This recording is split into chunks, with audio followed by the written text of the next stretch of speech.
أغلى عملة في وقتنا ده وعلى مر الزمان هي الأمان. سيدنا محمد بيقول ده من 1400 سنة في الحديث الشريف. النبي صلى الله عليه وسلم يقول لنا ايه؟ من امسى امنا في سربه معافا في بدنه عنده قوت يومه فكأنما حيزت له الدنيا بحذافيرها. في الفيديو ده هنعرف ازاي الأمان هو المحرك الخفي لاقتصاد الإمارات، وليه هو الضمان الوحيد قبل ما تدفع درهم واحد أو تنقل حياتك في الإمارات.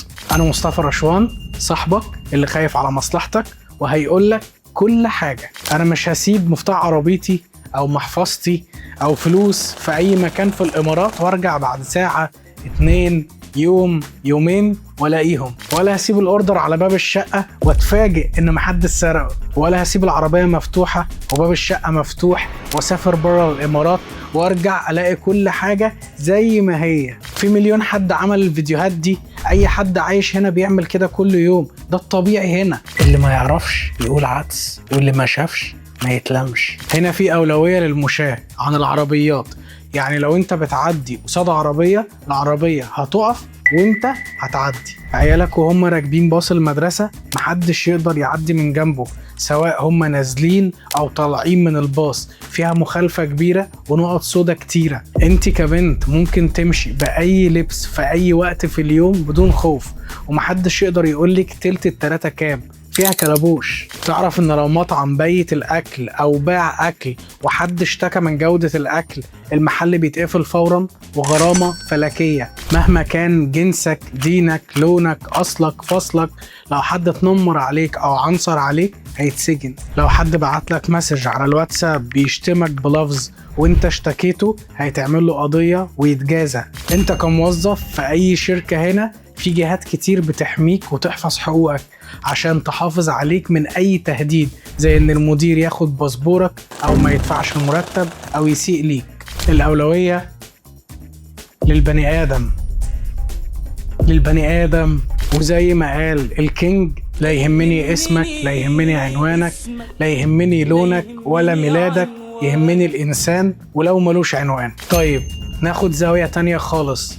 انت وقت ما بتيجي تشتري عقار المطور مش بياخد فلوسه منك دايركت، الدولة بتحفظ فلوسك في حساب الضمان. لما المطور العقاري يخلص المشروع بيستلم فلوسه من الحكومة تصاعديا مع معدل الإنجاز في المشروع. وعشان المطور يفتح حساب الضمان لازم يتوفر على الأقل النقطتين دول: يكون شاري ومالك أرض المشروع كاملة، مش قرض على بنك، لا، لازم يكون مخلص كل ورقة، بلس ان المطور بيدفع في حساب الضمان جزء من مبلغ الإنشاء ما يقلش عن 20% من قيمة المشروع. يعني انت متأمن عليك وعلى فلوسك 1,000,000%. كل ده انا ما جبت سيرة التفوق العسكري وأنظمة الدفاع ساد وباتريك وغيره الأغلى والأقوى عالميا اللي اتصدت لهجمات إيران بنسبة تعدي 98%. لو بصيت لكل النقط دي هتحس ان في حاجة أعمق من كون الأمان سيستم.